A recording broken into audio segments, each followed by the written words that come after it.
Araw-araw may bagong upload, simple lang pero solid ang mode. Sa edit niya makilig at tawa, vibe may feel good pag pamilya at tropa.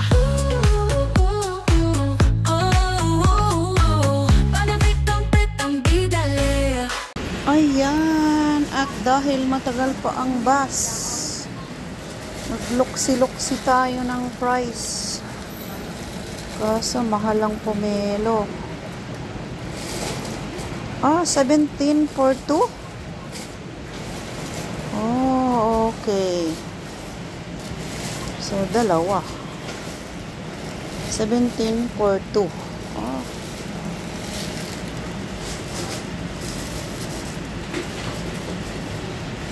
Ayan. So, excuse me ma'am, 217? 17 to? Ah, thank you. Hindi pa ako makapaniwala dun ah. Dalawa, 17. Oh. Nahilig ako sa pomelo. Ayan. So, kailangan meron akong ito na lang ang bilhin ko. Instead na kung ano-ano. Hindi ko naman papasak yung gas. Wala pang driver. So, ito muna. Ayan. So, pila muna ako sa counter. Ay, ang haba. Wow. Haba ng ano. So, bahala na. Kung aabot. Ayan. Very long. Very long. Ayan. Dalawa. 17 daw. So, ito, ang haba po ng pila. Hindi ko alam kung maaabutan ko yung yung bus. Kasi nagpapalinis pa lang naman siya.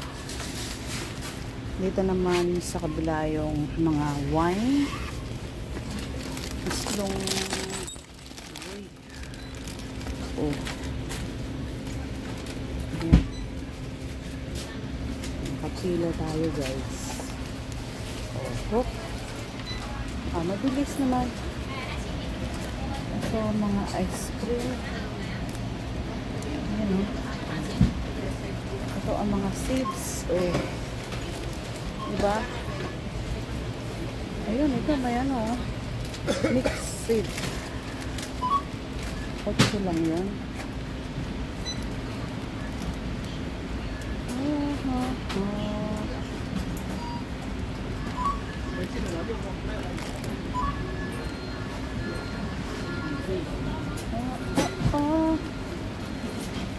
Ayun pala mahal ang sinasabi ni Amo. Mahal. Mẫu là先生 Excuse me, Nico. 17 yan ko. 17 and 80 cents. Wow. Oh. Dahil mahilig tayo sa mahilig tayo sa pomelo guys. Ayan. Ay tayo. Okay, thank you. Thank you. Oh. So, ikot muna tayo kasi ayan. Oh. Kung paano na yung hawak ko sa cellphone kasi nga ay uy, asan na yung bus? Nakaalis na ba? Teka. Nakaalis na ba? Ayun, nagbukas na. So,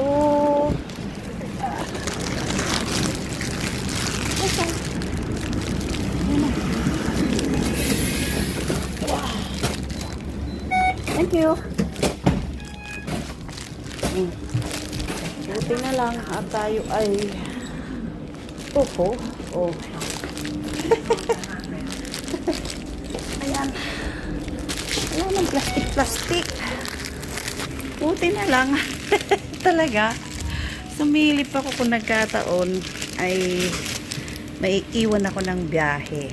Diba? Although late na ako. So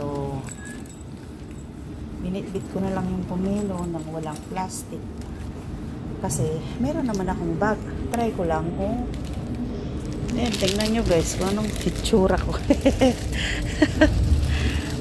Kala ko matatagalan pa kasi nagpalinis siya. So galing tayo dyan sa Konsulada ng Macau. At kumuha po ako ng OEC. Ayan. Welcome to aboard. Dahil nagmamadali rin ako, pero nagbulakbol pa talaga. Nakuha pang magbili ng pomelo. Kasi di pa naman siya umaandar. Nakakuha na ako ng OEC, di ba? Naku, wag ka malaglag kasi gahabol tayo sa bus ng pomelo. So, ayun. So, ilalagay ko na sa bag gamit ang isang kamay. Dadagaan na ng aking papers doon. Ayan diba? Tapos yung isang dito kandong-kandong. So, ayan. Swerte na tayo. Meron na tayong pang masarap, maganda kasi ang pomelo kung ikaw ay nagda-diet or either medyo mahina ang panunaw mo, maganda po yan. Ayun, ginagawa na yung papanooran ng car racing. Ayan, November talaga yan. Siguro mga second week. Kasi kagaya noon na kumuha din ako ng requirements last year is may mga bakod na. So oo nga, may bakod doon sa kabila. So, hindi naman tayo dumaan dyan kanina dahil ang sinakyan ko ay 50. Kung nagkataong 39 ang sinakyan ko, malamang ang layo ng inikot. Buti na lang 50 ang sinakyan ko, so diretsong na doon. Mismo sa tapat ng Konsulada ng Macau. Diba? Ang pagkakataon nga naman pag nagmamadali ka ay hindi naman yun pagkakamaling sakay kasi galing ako doon muna sa pagpaserox ng passport at saka ng visa. So naniguro lang ba ako, malay mo hingan ako ng xerox, hingan ako ng kung ano, edi may dala na ako.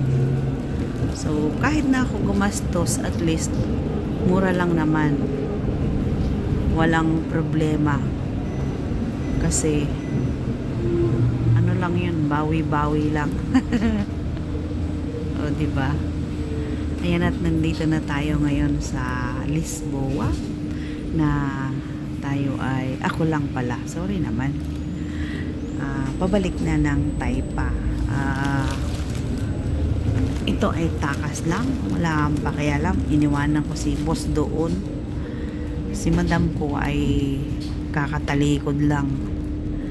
So pagkatalikod niya, sakto naman tapos na yung tinutupi ko at rest time ko naman din. So actually dapat 2 o'clock yung rest time ko. So natapos yung aking pagtutupi is 2:30. So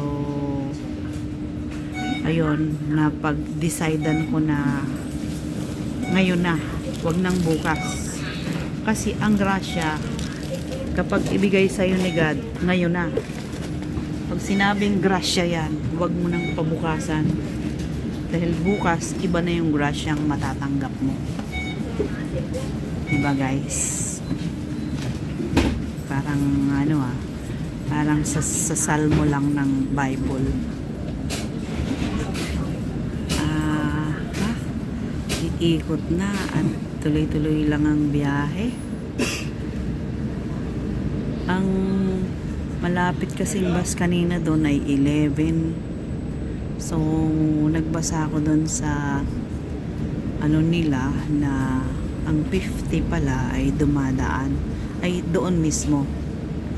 Tapos yung isang 50B ay dito sa may MGM. So, lalakad ka pa. So, kaya nag-decide ako doon sa 50 na lang.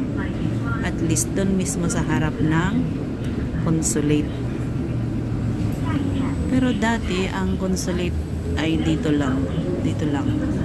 After 4 years ago or 3 years ago, nakalipat na sila doon. Dahil dito daw ay mahal ang kanilang lupa. Ayun. At kabilin-bilinan sa akin doon ay huwag kong kalimutang humingi ng OWA card. So, yung nag-assist sa akin ay si Bakla na sinasabi nilang suplado. Pero hindi naman. Mas masarap nga silang kausap. Kapag kalog ka, ganun din sila. So ngayon ay hindi po makita ang view dahil ang ating kalangitan ay pagi. At nag-uumpisa ng mag-winter. So umpisa pa lang naman. Ayan. Oopsie, ito ang Macau Tower na mahirap abutin.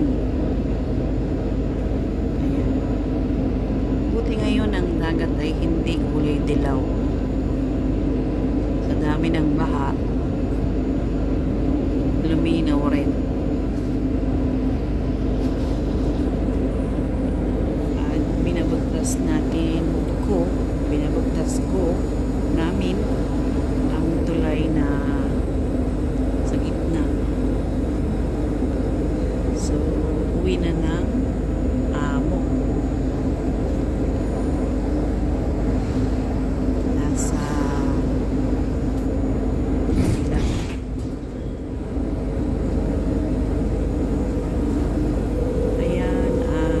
maraming salamat po sa support. Thank you for watching. At kasama ko kayo hanggang dulo. Shout out sa mga followers, sa mga members, sa mga host, MBTV, kay Anging Vlog. Basta sa mga lahat ng nagla-live dyan, sa mga taga Hong Kong, shout out. Hong Kong sa Canada, shout out. US, shout out. Thank you sa support. We love you all. Thank you, YT family. Bye-bye. God bless you all.